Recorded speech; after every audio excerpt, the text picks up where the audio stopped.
Imagine a reality before existence itself.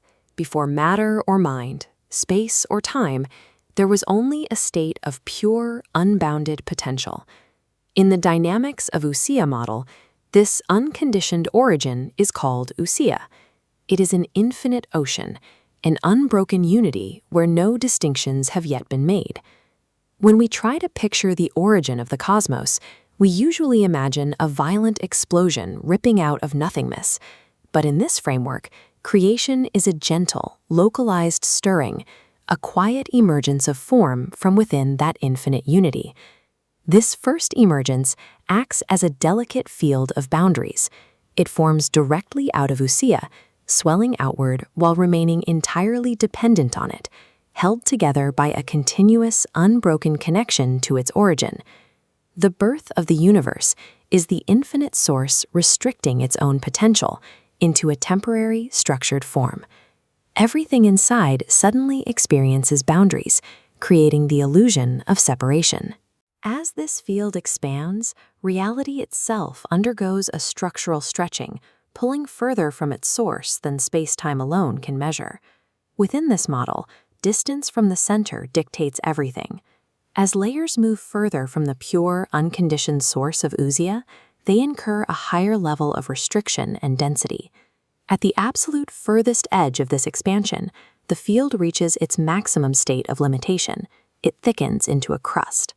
This highly restricted, rigid boundary is what we observe as the material world. This architecture creates a profound structural tension. The outer layers are constantly driven to push outward into further independence, while the deep center exerts an inescapable gravitational pull, trying to draw everything back into pure unity. The physical universe is truly the outermost skin of this structure, the most restricted layer of a single, tension-filled bubble.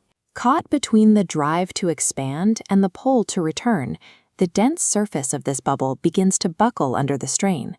Small indentations and inward curvatures form along the crust.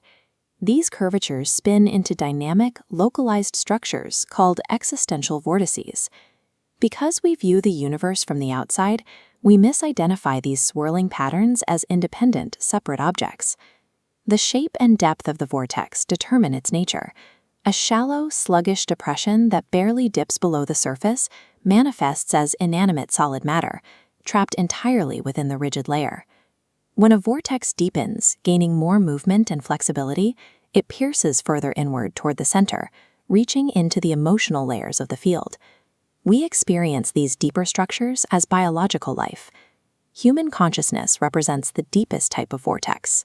It maintains a physical presence at the outer crust, but its structure extends far inward, piercing straight through the emotional zones to touch the highly fluid intellectual layers located right next to the source.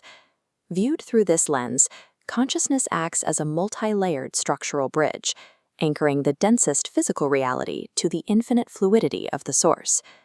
Because we exist across multiple layers of this field, physical death takes on a completely different mechanical meaning. It is the process of a deep vortex withdrawing from that heavy outermost crust of the bubble. The dense material boundary dissolves away, but the vortex remains intact. It is now shorter, centered entirely within the deeper, more luminous, and far less restricted layers of the field. A highly refined consciousness operates comfortably in this deep space. Without the drag of biological necessity, it can observe and interact with existence from a position of quiet fluidity, free from heavy physical limitations. Shedding the physical body strips away the heaviest illusion of separation, allowing the core of consciousness a purer, frictionless connection to the origin it emerged from. As billions of these deep, conscious vortices evolve and pull inward toward the source, they compound the original structural tension.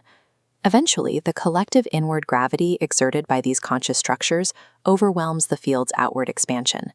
The entire manifested field reaches its absolute limit. The bubble halts its outward push, bends inward, and begins to collapse upon itself. This inward movement marks the majestic completion of a cycle, a self-directed resolution of every existential tension built up since the first emergence. In the final return, all restriction fades. The physical crust, emotional layers, and every individual vortex dissolve back into the calm, undifferentiated ocean of Ousia. Existence remains a temporary breath of differentiation, destined to fold back inward until it becomes the infinite everything once again.